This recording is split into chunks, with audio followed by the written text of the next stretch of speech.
Non, parce que l'image, par définition, elle est finie, alors que l'infini, il est infini. Donc il est impossible d'avoir une image de l'infini.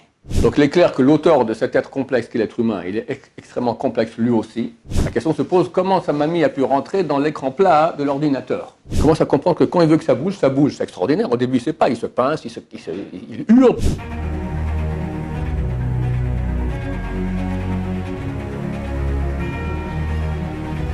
Ce shiur est dédié à la mémoire, on va dire, pour la leçon de l'âme de Jean Ben Angelo, de mémoire bénie. Alors on a reçu une question.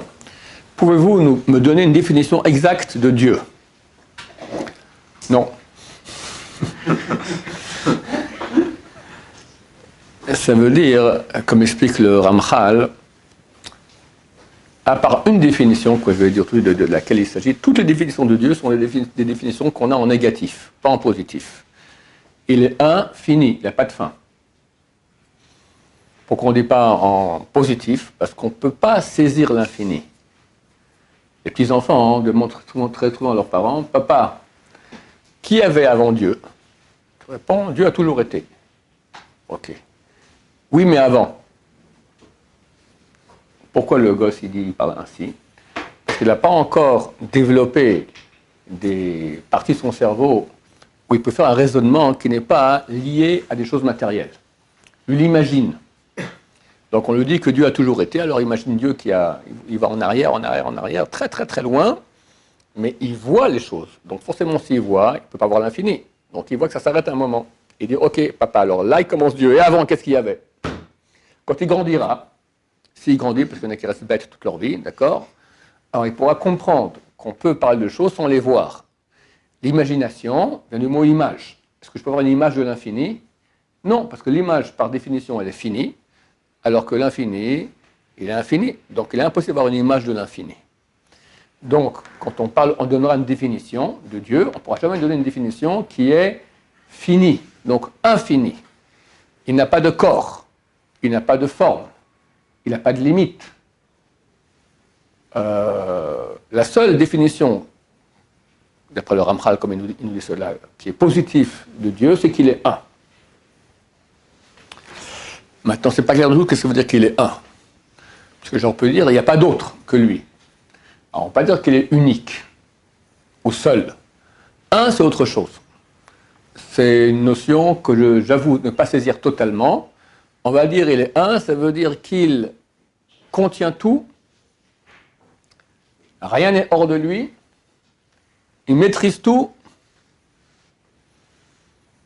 et bien qu'il est extrêmement complexe, parce qu'on voit la complexité du monde qui provient de lui, aujourd'hui, rien que voir un corps humain, un temps il y avait des médecins. Un médecin s'occupait de la santé de l'être humain. Et après, ils ont commencé à donner plusieurs métiers dans la médecine. Puis maintenant, même dans chaque métier médical, tu as des spécialisations de spécialisations parce que c'est tellement complexe. Aucun être humain peut connaître tout, même pas une branche. C'est beaucoup trop complexe. Donc il est clair que l'auteur de cet être complexe qu'est l'être humain, il est extrêmement complexe lui aussi, extrêmement intelligent, si je peux me permettre de dire, c'est l'absolu de l'intelligence. Mais c'est écrit qu'il est d'une simplicité totale. Ce que ça veut dire, je ne sais pas ce que ça veut dire, d'accord?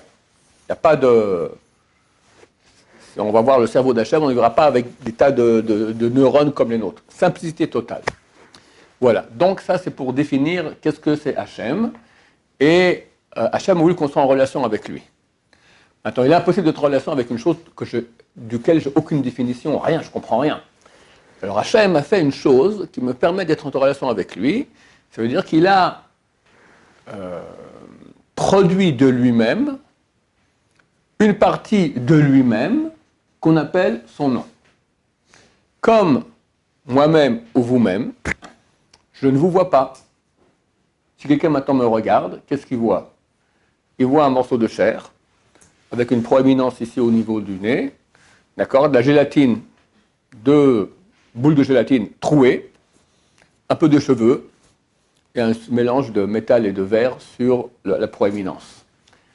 Bon, c'est moi, c'est rien, c'est de la viande, des cheveux et de la gélatine. C'est pas moi. Et pourtant, quand quelqu'un me parle, il me regarde là. Moi, c'est pas ça. Moi, c'est une âme. Elle est où? essentiellement là-haut, une petite partie qui vient ici. Alors le type qui veut me parler à moi vraiment, il devrait me parler comme ça. Hey Ron, là-bas, voilà.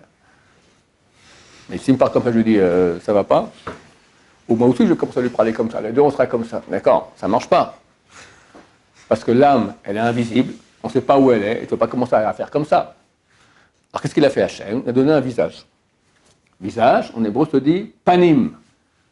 Ce sont les mêmes mots exactement du mot pnim, qui signifie intériorité. Ça veut dire que mon intérieur apparaît sur le visage. Quelqu'un est heureux, quelqu'un est stressé, quelqu'un est malheureux, ça se voit sur son visage. C'est très dur de ne pas le montrer, à moins qu'il soit un très grand menteur, un comédien. Et c'est ce que Hachem a mis en place pour qu'on puisse communiquer. Donc je vais parler maintenant avec l'écran. Le visage, c'est un écran. Comme quelqu'un maintenant, il veut parler avec sa mamie, d'accord, qui habite à New York, et il a un ordinateur avec écran plat, et il parle avec sa mamie. Sa mamie, elle pèse 150 kilos. La question se pose, comment sa mamie a pu rentrer dans l'écran plat de l'ordinateur? D'accord? Alors on dit, t'as rien compris, mon cher ami. Ma mamie, elle n'est pas là, elle est à New York. Mais par le biais de l'écran, mais tu lui parles ici. Je ne parle pas à elle, je parle à elle par le biais d'un écran.